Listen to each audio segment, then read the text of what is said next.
அனைவருக்கும் வணக்கம். நான் உங்கள் கே கரிகாலன். இந்த காணொளியில் நான் சொல்ல போகிற விடயங்களை சொல்கிறதுக்கு முதல் இந்தியோட 17 வருடங்கள் எங்களோட ஈழத்தமிழ் மண்ணில் நடந்த இறுதி யுத்தம் 2009ஆம் ஆண்டு யுத்தம் முடிவடைந்து 17 வருடங்கள் இந்தியோட கிடக்குது. அந்த இறுதி யுத்தத்தில் அந்த மண்ணில் உயிர் நீத்த எங்கட தமிழ் உறவுகள் 1.5 லட்சம் தமிழ் மக்களுக்கும் எங்களுக்காக இறுதி வரைக்கும் களமாடி உயிர் நீத்த எங்களோட அண்ணாக்கள் அக்காக்களுக்கும் முதலாவது அவர்களினுடைய ஆத்மா சாந்திக்காக அவர்களுக்கு தலை வணங்கி இந்த காணொளியில் சில விடயங்கள், எனக்கு இருக்கக்கூடிய சில கேள்விகள், சில ஆதங்கங்கள், சில பேருடைய கேள்விகள். இன்றைக்கு எங்களோட யுத்தத்தை நாங்கள் போராடினதை சில பேர் நீங்கள் எதுக்காக போராடினீங்க, உங்களுக்கு எதுக்காக தேவையில்லாத வேலைன்ற அளவுக்கு எங்களினுடைய கடைசி கட்டத்தில் நாங்கள் அனுபவித்த வலியையும் வேதனையும் சில பேர் மாற்ற ஆரம்பிச்சிருக்கிறார்கள். அது எல்லாத்துக்குமான சில விடயங்களை இந்த வீடியோவில் நான் உங்களோட பகிர்ந்து கொள்ள போகிறேன். இந்த இறுதி யுத்தத்தில் இறுதி வரைக்கும் இடம்பெயர்ந்து போய் அந்த யுத்தத்தினுடைய வலிகளையும் வேதனைகளையும் நேரடியாக கண்ணால் பார்த்தவன்ன்ற அடிப்படையில் இந்த விடயங்களை நான் பகிர்ந்து கொள்கிறேன். 2009ஆம் ஆண்டு யுத்தம் நடக்க எனக்கு 9 வயசு. கடைசி வரைக்கும் நான் அந்த யுத்தத்தில் இடம்பெயர்ந்து போன ஒரு ஆள் தான். அப்பா அம்மா, அண்ணா தங்கச்சி, எங்களோட அப்பம்மா, அப்பாட அம்மா கடைசி வரைக்கும் எங்களோட சனங்களோட நாங்கள் இடம்பெயர்ந்து போனாங்க. எல்லாத்தையுமே கண்கூடாக பார்த்துருக்குறோம். இதை நான் இது வரைக்கும் எந்த ஒரு காணொலியிலையுமே சொன்னதில்லை. என்னை ஆரம்பத்துலேருந்து ஃபாலோ பண்ணுறவங்களுக்கு தெரிஞ்சிருக்கும். நிறைய பேர் நிறைய இடத்துல கேட்டிருக்கிறீங்க, தம்பி நீங்கள் யார், சில இடங்களில் புரட்சிகரமாக கதைக்கிறீங்க, நிறைய விஷயங்களை கதைச்சு கொண்டிருக்கிறீங்க, நீங்கள் யார், எங்கே இருக்கிறீங்க, உங்களோட பின்னணி என்னன்னு சொல்லி நிறைய பேர் கேட்டிருக்கிறீங்க. ஆனால் என்னுடைய இந்த ஊடக பயணம் ஆரம்பித்து 4 வருஷத்தில் எங்கேயுமே நான் இதை பற்றி பகிர்ந்து கொள்ளல. எதுக்காகன்னு சொன்னால் எங்களோட வலிகள் இன்றைக்கு வியாபாரமாக்கப்பட்டு கொண்டிருக்குது. அந்த வியாபாரமாக்குற செயல்பாடுகளுக்குள்ள நானும் ஒருத்தனா இருந்துடக்கூடாதுன்ற ஒரே ஒரு காரணத்துக்காக மட்டும்தான் இதுவரைக்கும் நான் எந்த இடத்துலையுமே பகிர்ந்து கொள்ளல. இன்றைக்கு பகிர்ந்து கொள்றதுக்கான காரணம் எங்களோட அடுத்த சந்ததிக்கு பல பேருக்கு இதை தெரியப்படுத்தணும்ன்ற ஒரு காரணத்துக்காக. என்னுடைய திறமையை வச்சுக்கொண்டு என்னால் முன்னால் வர முடியுமே தவிர என் மேல இருக்கக்கூடிய ஆதங்கத்தால் நான் முன்னால் வரக்கூடாதுன்ற ஒரு வைராக்கியம்னு சொல்லியதாக சொல்லலாம். அந்த ஒரு வைராக்கியம் கடைசி வரைக்கும் என் நெஞ்சுக்குள்ளே இருந்தது. அதனால இன்னைக்கு ஓரளவுக்கு நான் முன்னால் வந்திருக்கிறேன்ற அடிப்படையில் இப்போ இந்த விடயங்களை பகிர்ந்து கொள்கிறேன். எப்போவுமே என்னுடைய வழிகளை நான் வியாபாரமாக்குறதுக்கோ அதை வச்சுக்கொண்டு நான் அனுதாபத்தின் மூலம் முன்னால் வர்றதுக்கோ எப்போவுமே விரும்ப மாட்டேன்.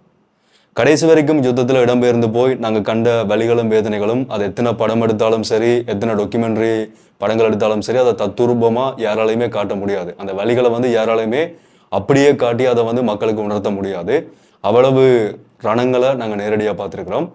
இப்போ இருக்கக்கூடிய சில பேருட கேள்விகள் எப்படி இருக்குன்னு சொன்னால், ஒன்று என்னட்ட தனிப்பட்ட ரீதியில் சில பேர் கேட்ட கேள்விகள், நீங்கள் ஏன் ஈழம்னு சொல்லி இந்த இலங்கை நாட்டை பிரித்து பார்க்குறீங்க, நீங்களே ஏன் ஒரு இனவாதத்தை உருவாக்குறீங்க என்ற மாதிரியான சில கேள்விகள் என்னிட கேட்கப்பட்டது. முதலாவது நாங்கள் ஒரு கருத்தை முன்வைக்கிறோம்னு சொன்னால், அந்த கருத்தை முன்வைக்கிறதுக்கு முதல் நாங்கள் எதை பற்றின கருத்தை முன்வைக்கிறோம்ன்றதுக்கான பின்புலம், அந்த கருத்திற்கு பின்னால் இருக்கக்கூடிய வரலாற்றை தெரிஞ்சு கொண்டு தான் அந்த கருத்தை முன்வைக்கணும். முதலாவது, இந்த மண்ணில் எப்படி இனவாதம் உருவானது, அந்த இனவாதத்தை உருவாக்கியவர்கள் யாருன்றதை முதலாவது தெரிஞ்சு கொள்ளணும். இந்த ஒட்டுமொத்த இலங்கையுமே தமிழர்களினுடைய பூர்வீகமான நாடு. ஒட்டுமொத்த இலங்கையும் நாங்கள் செஞ்ச பெரிய ஒரு பிழை என்ன தெரியுமா, ஒரு குறிப்பிட்ட பகுதியை மட்டும் தனி தமிழ்நாடாக கேட்டது. ஒட்டுமொத்த இலங்கையையும் கேட்டிருக்கணும். நியாயமாக பார்க்க போனால் ஒட்டுமொத்த இலங்கையையும் தான் தமிழர்களினுடைய தாயகமாக மாற்ற சொல்லி அதிகாரங்களை கேட்டிருக்கணும். ஏனென்று சொன்னால், இலங்கையினுடைய வரலாற்றை பொறுத்த வரைக்கும் விஜயன் என்ற ஒரு இளவரசன் இன்னொரு நாட்டிலிருந்து இலங்கைக்கு வந்த இடத்துல தான், அந்த நாட்டினுடைய அரசனால திரத்தி விடப்பட்டு இலங்கைக்கு வந்த இடத்துல குவேணி என்ற ஒரு பெண்ணை பார்த்து அவளை திருமணம் செஞ்சு அவனோட வந்த ஏனைய படை வீரர்களை வச்சுக்கொண்டு தந்திரமா அப்ப இருந்த ஆட்சியாளர்களை கலைச்சு போட்டு ஆட்சியை பிடிச்சவன் தான் விஜயன். அதுக்கு பிறகு வந்தவர்கள்லாம், அதுக்கு பிறகு உருவாகினவர்களான், ஒரு மொழி உருவாக்கி அதிலிருந்து உருவாகினவர்களான் சிங்கள மக்களினுடைய பின்புலம்ன்றது எல்லாருக்குமே தெரியும். இதைத்தான் மகாவம்ச கதை சொல்லுது. வேறு நாட்டில இருந்து வந்த ஒருத்தனாலதான் இலங்கைக்குள்ள சிங்கள மொழி என்ற ஒரு மொழி உருவாகி அந்த மக்கள் உருவானார்கள்.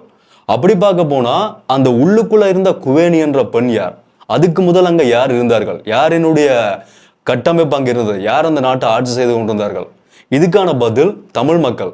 ராவணனுடைய வரலாற்றில் ஆரம்பித்து தமிழர்கள் தான் இந்த மண்ணை ஆண்டார்கள்.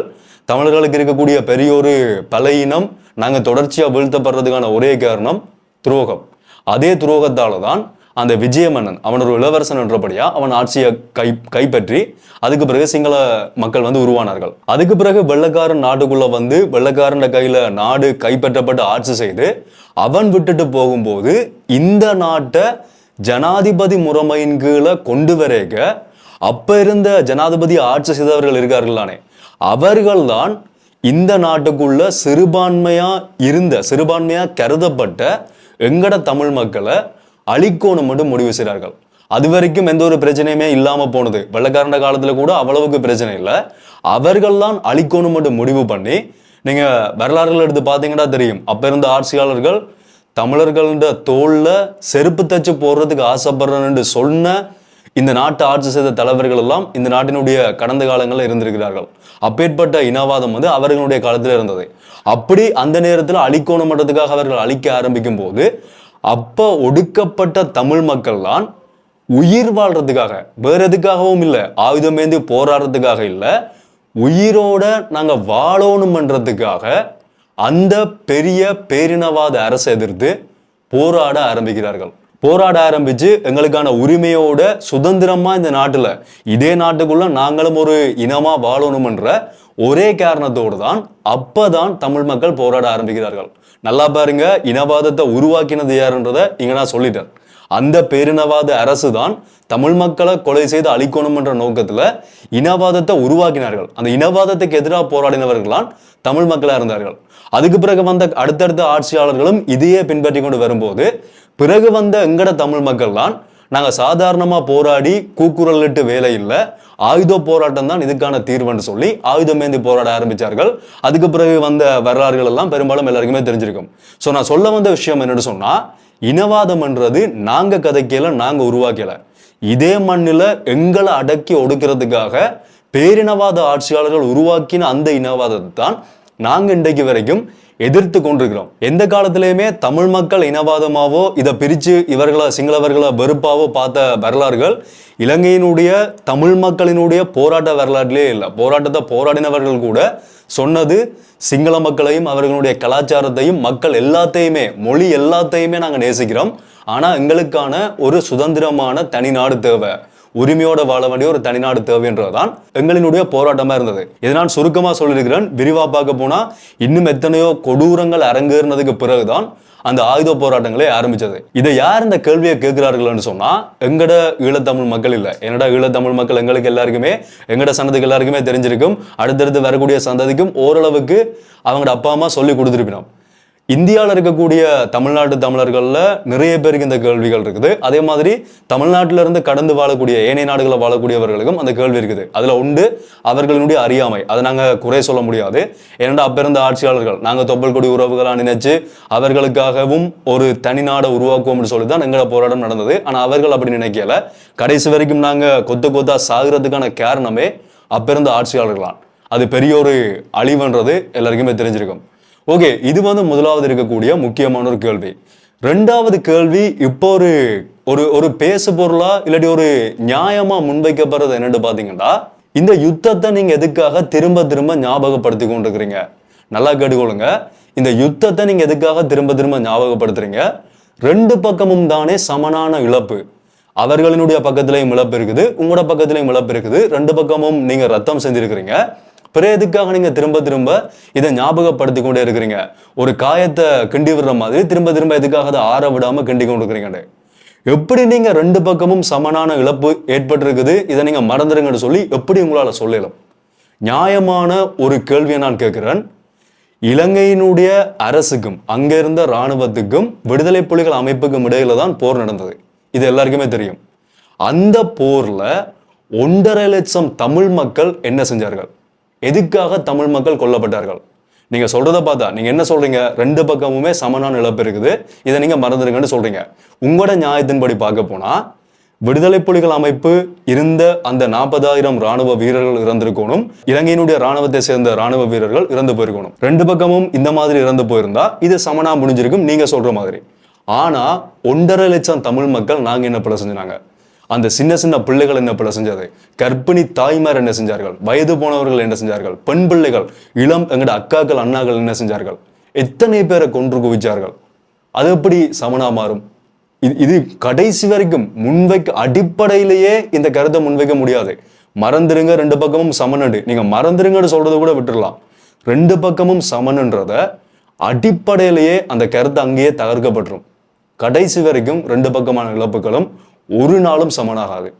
மக்கள் ஒரு பக்கம் இராணுவம், ஒரு பக்கம் இன்னொரு இராணுவம், அந்த இராணுவத்துக்குள்ள இருந்த மக்கள் 1.5 லட்சம் மக்களினுடைய உயிர் இங்க பலி கொடுக்கப்பட்டிருக்குது. ஸோ தயவு செய்து ரெண்டுமே சமன் தானே, மறந்துருங்கன்னு சொல்லி ரெண்டுமே சமன் தானேன்ற அந்த கருத்தை மட்டும் கடைசி வரைக்கும் முன்வைக்காதீங்க. சின்ன சின்ன பிஞ்சு குழந்தைகள் எப்படி இறந்தன்ற வரைக்கும் நேரடியா கண்கூடா, நானும் ஒரு குழந்தை தான், 9 வயசுல நான் நேரடியா பார்த்த விஷயங்கள் இன்றைக்கு வரைக்கும் எனக்கு அது உள்ளுக்குள்ளேயே இருக்குது. நான் இப்ப கதை கேட்க உள்ளுக்குள்ள வந்து எங்களுக்கு ஒரு படம் மாதிரி போய்கொண்டிருக்குது.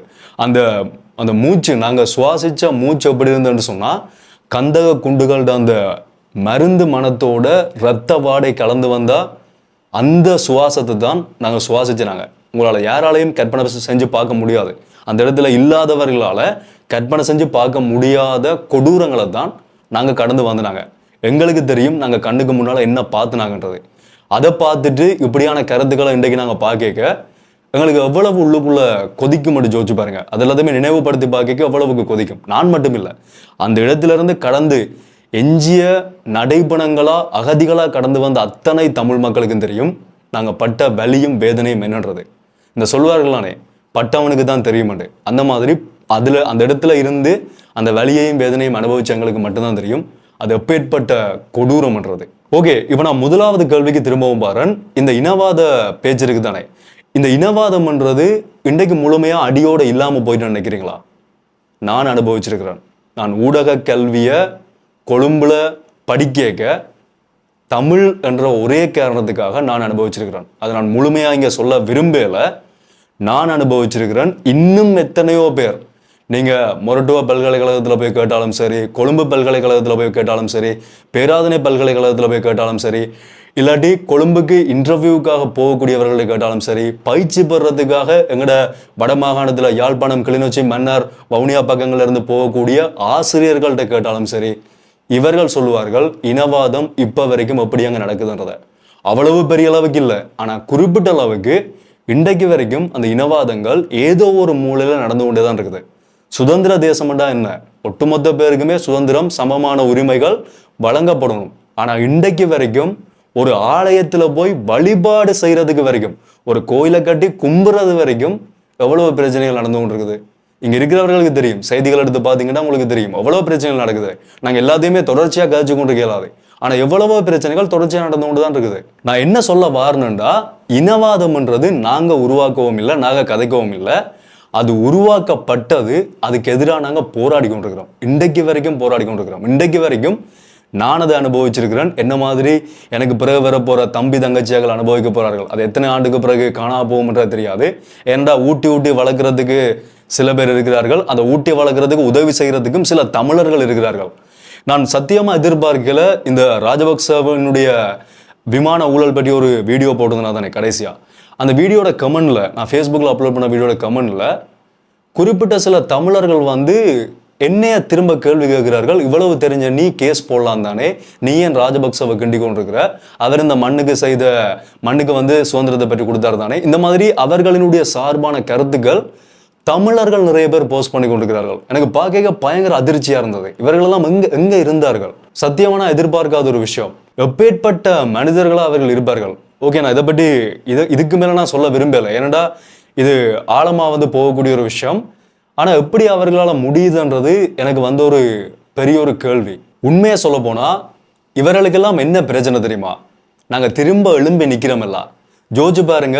இந்த மண்ணுல யுத்தம் நடந்து நாங்க ஒட்டுமொத்த ஈழத்தமிழர்களுமே எல்லாத்தையுமே இழந்து, உடைமை இழந்து, உரிமை இழந்து, எங்களோட சொத்து பத்துக்கள் எல்லாத்தையுமே இழந்து, அந்த இடத்துல இருந்த அத்தனை உட்கட்டமைப்புகளையும் அழித்தார்கள். அங்கிருந்த பாடசாலைகள், பொருளாதார கட்டடங்கள், களஞ்சிய சாலைகள் எல்லாமே அழிக்கப்படுது. ஒட்டுமொத்தமா அழிக்கப்பட்டு தரைமட்டமாக்கப்பட்ட அந்த ஈழத்தமிழ் மண்ணுல 17 வருடங்கள்ல திரும்ப எழும்பி நிக்கிறோம்ல, அதுதான் இவர்களுக்கு இருக்கக்கூடிய பிரதானமான பிரச்சனை. எப்படிதான் ஒருத்தனை அழிக்க அழிக்க திரும்ப திரும்ப எழும்பி வாரான். இந்த தமிழர்களை எப்படித்தான் நாங்கள் அழிக்கிறது?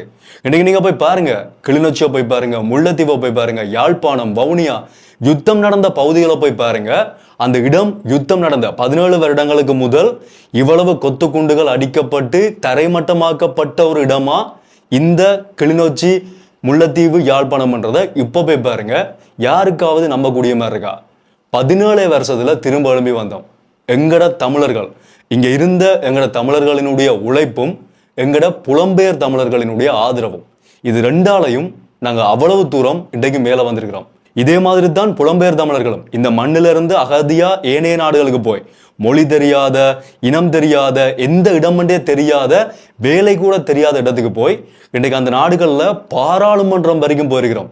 எந்த நாட்டை எடுத்துக்கொண்டாலுமே, கனடா, சுவிட்சர்லாந்து, யூகே, எந்த நாட்டை நீங்க, அமெரிக்கா, எந்த நாட்டை எடுத்துக்கொண்டீங்கன்னு சொன்னாலும் அங்க இருக்கக்கூடிய மில்லியனர்ஸ்ல அங்க இருக்கிறோம். அங்க இருக்கக்கூடிய பாடசாலைகள்ல பெரிய பெரிய இடங்கள்ல இருக்கிறோம், வணிகங்கள்ல, பிசினஸ்ல பெரிய இடங்கள்ல இருக்கிறோம், பாராளுமன்றம் வரைக்கும் போயிருக்கிறோம். இன்னும் எத்தனையோ இடங்கள்ல ஒரு நாட்டினுடைய அரசாங்கம் சொல்றார்கள், சுவிட்சர்லாண்டினுடைய அரசாங்கம் சொல்லியிருக்கிறார்கள், எங்களோட தமிழர்கள் அங்க அகதிகளா போகும்போது உங்களோட தலைமுறைய, உங்களோட 10 தலைமுறைய எங்களுக்கு கோப்பை கழுவ வைக்கிற தலைமுறையா நாங்க வச்சுக்கொள்வோம்னு சொன்ன இடத்துல 2வது தலைமுறையே மேல வந்துட்டார்கள். முதல் தலைமுறை தலை குனிந்தார்கள், 2வதுங்கிற தலைமுறையே படிச்சு மேல வந்து இன்றைக்கு பாராளுமன்றம் வரைக்கும் போய் பேசுற அளவுக்கு எங்கட தமிழ் மக்கள், ஈழத்தமிழர்கள் அந்த நாடுகளில் வாழ்ந்து கொண்டிருக்கிறார்கள். அப்பேற்பட்ட தைரியமும் உழைப்பும் பின்னணியும் எங்கட ஈழத்தமிழர்களுக்கு இருக்குது. இதுதான் அவர்களுக்கு இருக்கக்கூடிய பிரச்சனை. இங்க மட்டும் இல்ல, உலகத்துல எந்த இடத்துல தமிழர்கள் இருந்தாலும் தமிழர்களை அடக்கி அழிக்க முடியாம இருக்கிறதுக்கான ஒரே காரணம் தமிழர்களினுடைய உழைப்பும் தன்னம்பிக்கையும் தான். அதை எப்பவுமே நாங்கள் அழிய விட மாட்டோம். ஆனா அதை அழிக்கிறதுக்கான செயல்பாடுகள் இன்றைக்கு வரைக்கும் எங்களோட ஈழத்தமிழ் மண்ணில் நடக்குது.